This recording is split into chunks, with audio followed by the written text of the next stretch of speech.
Hi, I'm Susan Fraley with More Alive Now.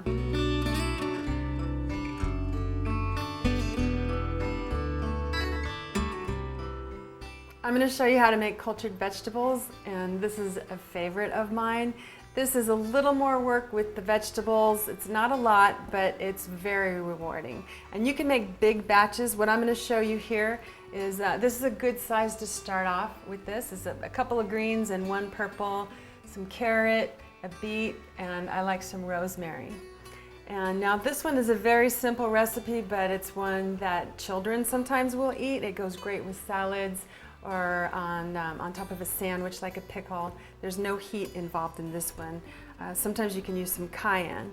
Like this is called my Fiesta Mix, and it's in my book, and this one's a little more complicated, and you cut this one up by hand. I'm going to show you a couple of cuts over here, and this one was made in a food processor, which makes it a lot more easier and a lot quicker for you if you want to do it that way. It's just a consistency thing. Sometimes I like the chunks in there, and sometimes I like it all shredded up. Okay, so we're going to take your cabbage, and what you want to do is first get some of these outside leaves off of here. And you want to save your leaves for the end, and that's the part that I wanted to show you. So you're going to save some of your leaves, and you're going to cut the little end piece off because you're just going to throw that away.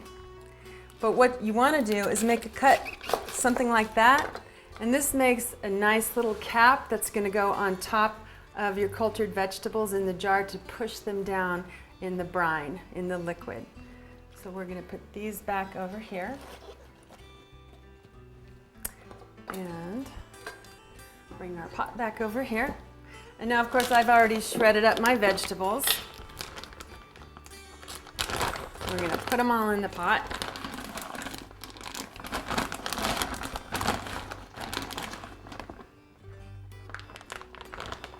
All right, and so what goes in here is some of your water kefir grains. Your water kefir cultures are going to go in here.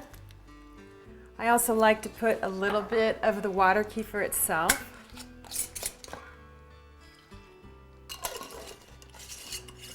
And actually in this mix, I didn't put the rosemary, so I'm going to do that now. And it really doesn't matter how much you put in or your ratio of carrot to beet to cabbage. It's really a personal preference. This is just a good starter. You could do the whole thing in carrot if you want it, or carrot and daikon, or a little bit of purple cabbage with some carrot. It really doesn't matter. What really changes the taste is what herb you put in, and especially if you put in some heat, some cayenne or some onion or those kinds of things.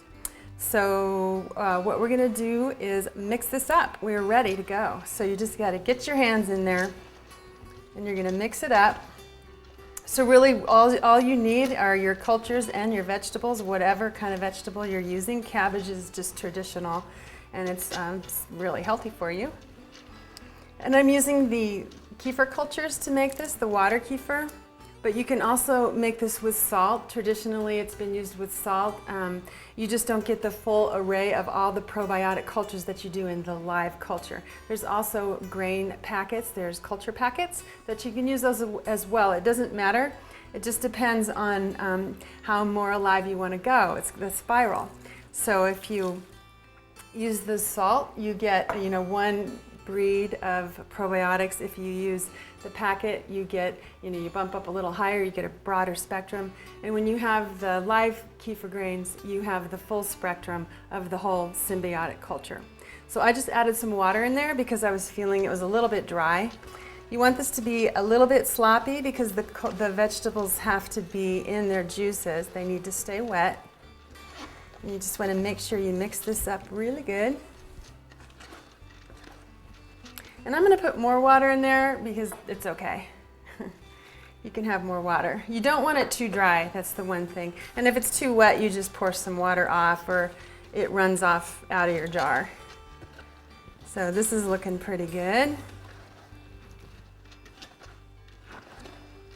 And a lot of people ask me, how much of this should I eat? And you might, if you don't eat any live foods or any cultured foods at all, you might want to just start off with a little bit. the Japanese, they use a couple of tablespoons as a side dish with a meal. I do a lot more than that, but you can start off slow. Okay, so that's pretty good. It's all mixed up. And we're ready to stuff it in the jar. All right, I'm going to move these so you can see.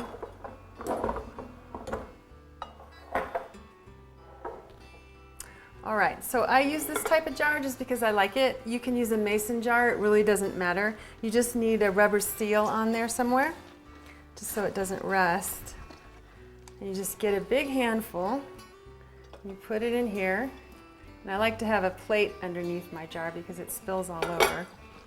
And you want to push the vegetables down. Just get your hand in there and just push it down.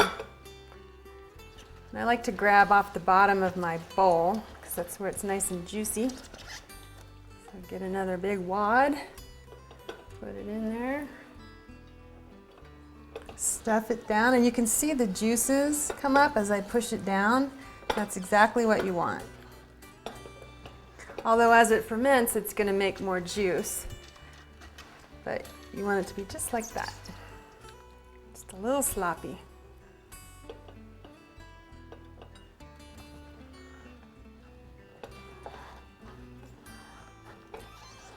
And you push them in there pretty good. It's another reason to have a really wide mouth on your jars. You can get your hand in there and push it down. And then you notice I'm wearing gloves. Gloves are a good idea, especially if you're handling heat, if you put some cayenne in there. And also the beets turn your fingers black, so you want to keep some gloves on. So just pushing that down really good.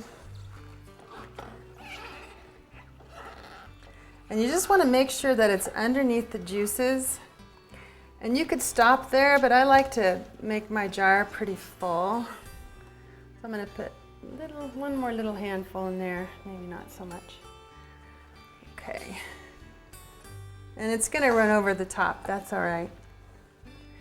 So I'm pushing that down again as much as I can, just really pack it in there. You see that juice, that's perfect. So now what you want to do is you want to take your cabbage roll leaves and your little plug that you made before, and you're going to take your plug, and if you cut it just right, you can get it to where it just fits right in there, and then it pushes it down. It fits under that lip nicely and keeps it under the juices. I like to put a little bit extra in there because in this jar there's a little bit of air space. So I'm just going to put that in there. Just make sure, guarantees that it's going to stay under the juice. And you lock it up. And you're good to go. There's your first jar of cultured vegetables. And what I like to do is put it in the sink, and I keep it there for 7 to 9 days. And what happens is as it's fermenting, it will run out of the jar, so that's why I like to keep it in the sink, and I just spray it every day.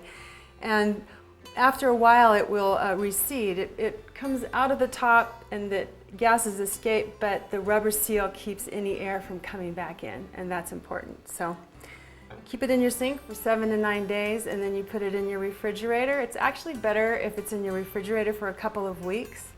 It ferments just a little bit longer, and they will keep fermenting as they're in the refrigerator, but at a very slower rate. So you can keep them in the refrigerator for about 6 months, and I've done that. I've had them in there for 6 months, and that's probably my best jar ever. So I'm going to take my gloves off, and I'm going to show you a finished jar, and that's this one right here. Okay, so we're going to open this one up. You can hear that little seal breaking. And here's my cabbage plug on top, and what I like to do is just to push all the juice down.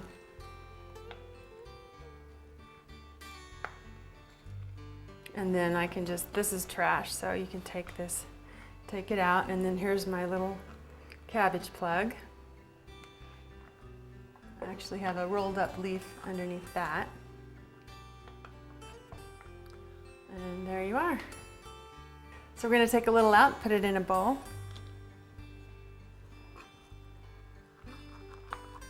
Aren't they beautiful?